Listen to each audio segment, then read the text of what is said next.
আমাদের সংসারে অশান্তির মূল কারণটা কি? আমাদের সংসারে নানা রকম ছোটখাটো কারণে কিন্তু অশান্তি পিছন ছাড়ে না, বিপদ আপদ সবসময় লেগেই থাকে। আমাদের সংসারের মধ্যে একটি রমণী যেমন শুভ দিক বলে গণ্য করা হয়, তেমন একটি নারীর কারণেই কিন্তু আমাদের সংসারে অমঙ্গলের ছায়া নেমে আসতে পারে। তাই প্রতিটা নারীর কিন্তু ভিডিওটি শ্রবণ করা অত্যন্ত জরুরি, কারণ একটি মহিলার জন্য কিন্তু আমাদের সংসারে নানা রকম অমঙ্গলের ছায়া আসতে পারে যদি এই কাজগুলো তারা করতে থাকে। দেখুন, আমরা সারা দিন পূজা অর্চনা করছি, ভগবানের নাম জপ করছি, সন্ধ্যাবেলা তুলসী তলায় প্রদীপ দিচ্ছি, তারপর আমাদের সংসারে সুখ আসছে না, অশান্তি সবসময় লেগে আছে। কেন আসছে? দেখুন, আপনি একটা নতুন বাড়ি তৈরি করেছেন, কিন্তু বাড়িটা কি সঠিক স্থানে করেছেন, সঠিক দিকে করেছেন? কোন জিনিসটা কোথায় করতে হয় আপনারা জানেন।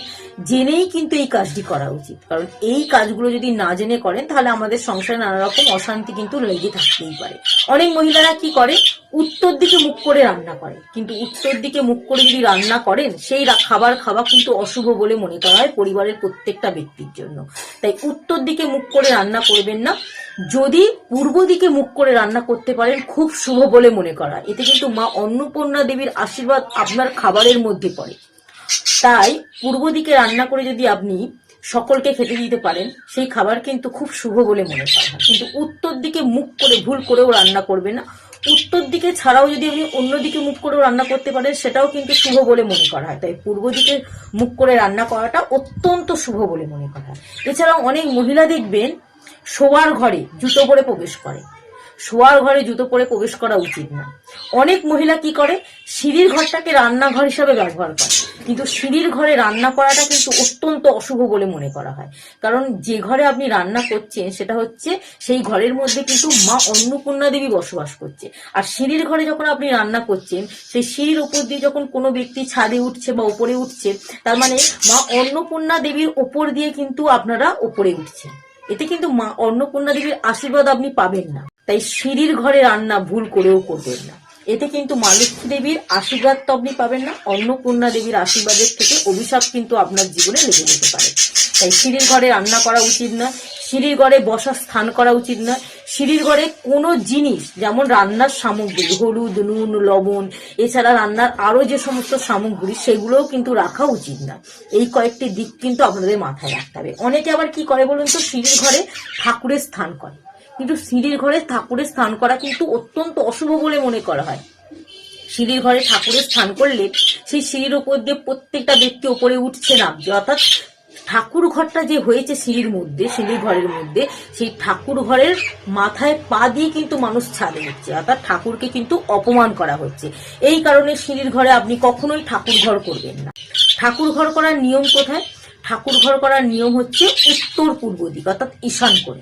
আপনি যদি ঠাকুরের মঞ্চ করেন, তুলসী মঞ্চ করেন, বা তুলসী গাছ উত্তর পূর্ব কোণ অর্থাৎ ঈশান কোণে লাগাতে পারেন, তাহলে সেই গাছ কিন্তু অতিরিক্ত বৃদ্ধি পায়।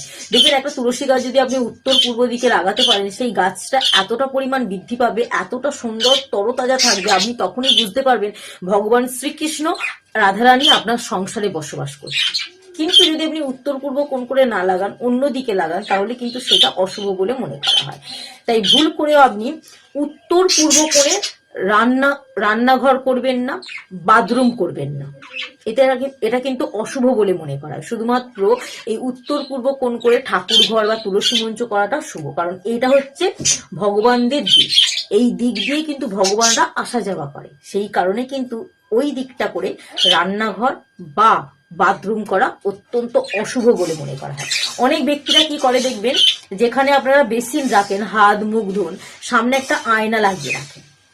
আমরা যখন হাত ধুচ্ছি বা মুখ ধুচ্ছি, আমরা কিন্তু আয়নার মধ্যে আমাদের নিজেদের প্রতিচ্ছবিটা দেখতে পাচ্ছি।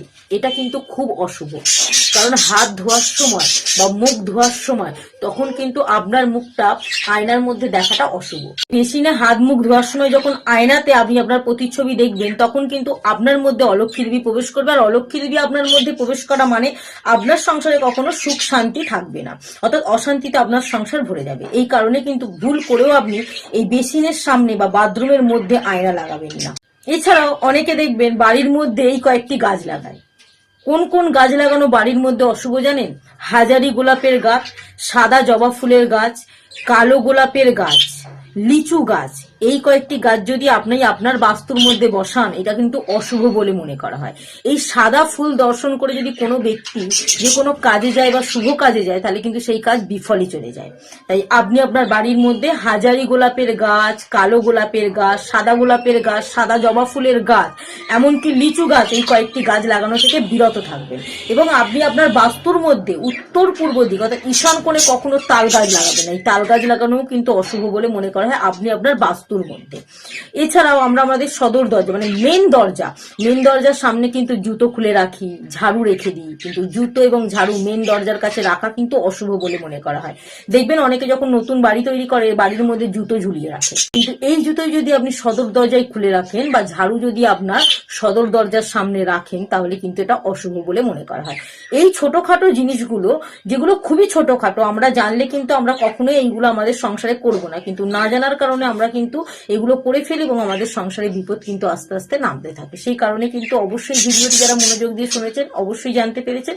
তো ভিডিওটি একটু শেয়ার করে দিন, যাতে যারা জানে না তারাও জানতে পারে এবং জানার পর কিন্তু যারা সচেতন হয়ে যায়। তো ভিডিওটি কেমন লাগলো কমেন্টে জানাবেন। যদি ভিডিওটি ভালো লাগে লাইক, কমেন্ট এবং শেয়ার করতে ভুলবেন না।